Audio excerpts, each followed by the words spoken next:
불야성은 옛날 얘기라. 요즘 누가 밤새 술 마시나요? 참 이 말이 말 그대로 정확하게 맞습니다.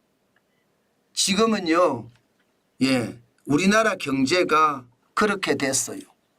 밤의 문화가 없어졌다는 뜻입니다. 사실 굉장히 충격적이지 않으세요? 밤의 문화가 없어졌다는 게. 이거 제가 그냥 말로만 할 것이 아니라 실제로도 보시면 그렇습니다. 여기가 어딘가 하면요, 서울 응암동입니다. 대림시장 골목입니다. 감자국 거리예요. 지금 시간이 오후 7시입니다. 7시니까 여러분 보시다시피 이화 감자국 앞에 차들도 있고요. 또 사람들도 왔다 갔다 하고요. 전체적으로 차가 많이 찼습니다. 이게 오후 7시의 풍경입니다. 그런데 시간을 좀 더 가볼까요? 시간을 좀 더 가보면 이야, 이거 말입니다.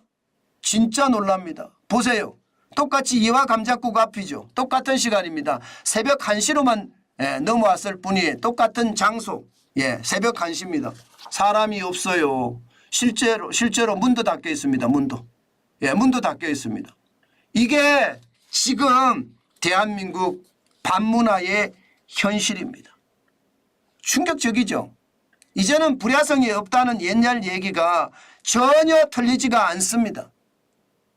저는 제가 문재인 정부의 통제 방역 때도 말씀을 드렸지만 통제 방역을 이렇게 하면 나라가 망한다. 그 말씀 제가 드렸는데 그게 현실이 됐다는 뜻이에요. 실제로도 지표로도 나타납니다. 이게 사진만 보고 나타나는 것이 아니라 지표에도 보면 말입니다. 새벽 시간 월 평균 결제 일수를 보면 2020년 대비 2023년은요. 적게는 26.2%가 줄어들었고요. 많게는 45.9%가 줄어들었습니다. 당장 서울 은평구에 있는 감자국 거리는요. 결제가 보면 말입니다. 2020년에 17,316건이었습니다. 그런데 2023년에는 9,375건, 무려 45.9%가 줄어들었습니다. 엄청나게 줄어들었죠. 2020년과 2023년을 비교를 해보면 이게 2020년과 비교를 한 거예요. 2019년과 비교를 하면 충격적인 결과가 나옵니다. 충격적인 결과가. 2020년은 코로나가 시작이 될 때예요.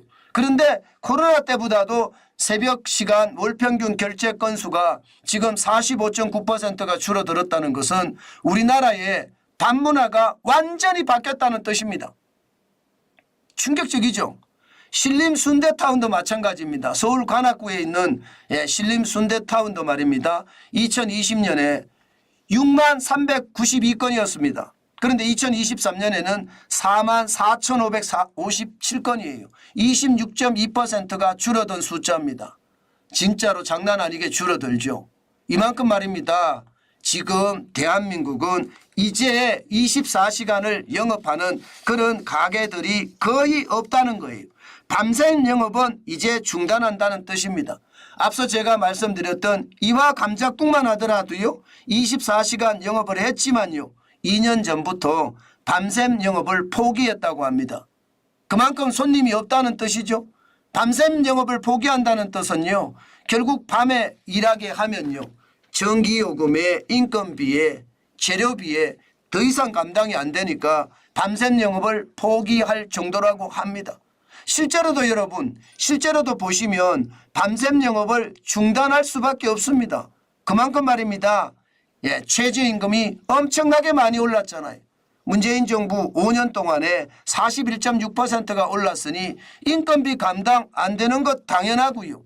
여기에다가 말입니다. 소비자 물가가 또 계속해서 올랐습니다. 2020년은 안 올랐을지 몰라도 2021년, 2022년, 2023년 돈을 엄청나게 풀어제꼈으니까 대한민국의 국가 부채가 600조였던 것이 1000조가 됐잖아요. 다시 말해 400조 이상을 풀었잖아요. 정확히는 415조 5천억 원을 풀었습니다. 그러면 돈이 그만큼 많이 풀리면 돈의 가치는 떨어지고 실물의 가치는 올라갈 수밖에 없죠. 그게 현실이 되잖아요.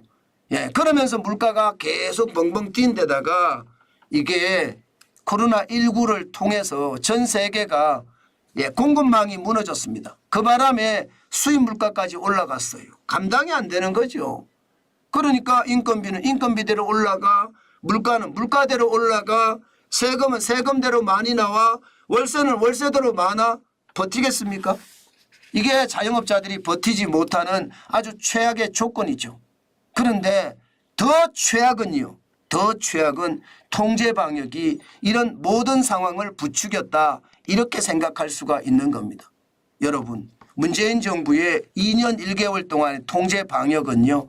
전 세계에서 여기저기 아무리 둘러봐도 제대로 있는 곳이 없습니다. 보시는 것처럼 2020년 3월 22일에 거리 두기를 시작해서요. 영업시간 제한을 처음에는요.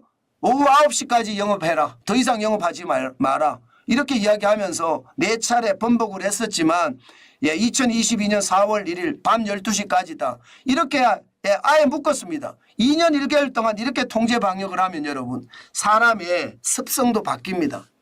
이제는요. 퇴근하고 한 잔이 아니에요. 퇴근하고 집으로 가자 이렇게 되는 겁니다. 자연스럽게 말입니다. 자연스럽게. 게다가 사적 모임도 보면 2021년 12월 6일에 4명까지만 모여라 이렇게 이야기하다가요. 6명으로 8명으로 10명으로 늘렸습니다마는 이런 것도 말입니다. 사적 모임이 너무 지독하게까지 줄였어요. 4명까지. 이렇게 되니까 여러분 이게 모임 자체가 요즘은 서먹서먹합니다. 2022년에 4월 18일 날 거리 두기가 해제가 됐지만 친구들끼리 만나도 지금은 서먹서먹한 단계예요. 그 정도로 말입니다. 상황 자체가 지금 완전히 문화를 바꿔놨다 이런 뜻입니다. 지금 이대로 계속 가잖아요. 이대로 계속하면 가는 자체가 저는 굉장히 심각해졌다 이렇게 생각을 합니다. 저는 여러분 많은 분들에게 말씀을 드려요. 이제 대한민국의 24시간 영업의 시대는 문재인 정부가 끝냈고요. 이대로 간다면 자영업자의 종말도 저는 시간의 문제다 이렇게 생각합니다. 윤석열 정부가 공격적으로 대응을 해줘야 되는데 지금 여러분도 알다시피 윤석열 정부도 지금 공격적으로 대응을 못하고 있어요. 그런 측면에서 보면 지금 상황은 앞으로도 더 어려워지겠구나 그 생각을 많이 하게 됩니다. 아마 여러분들도 진짜 많이 하게 될 겁니다. 앞으로 말입니다. 제가 문재인 정부의 통제 방역 때도 목이 터져라 외쳤어요. 이렇게 하면 안 된다고. 그런데 이런 현상이 그때도 일어났지만 지금 자영업자들이나 혹은 소상공인들은 고통의 연속이다. 저는 그 말씀이 앞으로도 계속 유효하다. 그렇게 생각을 합니다. 절대적으로 지금 상황이 어려운 것 저는 이것이 말입니다. 앞으로도 우리 경제에 내수가 활성화돼야지 좋아진다고 이야기하는 것 이거 참 쉽지 않겠다. 저는 그런 생각을 하거든요. 좋아지겠죠.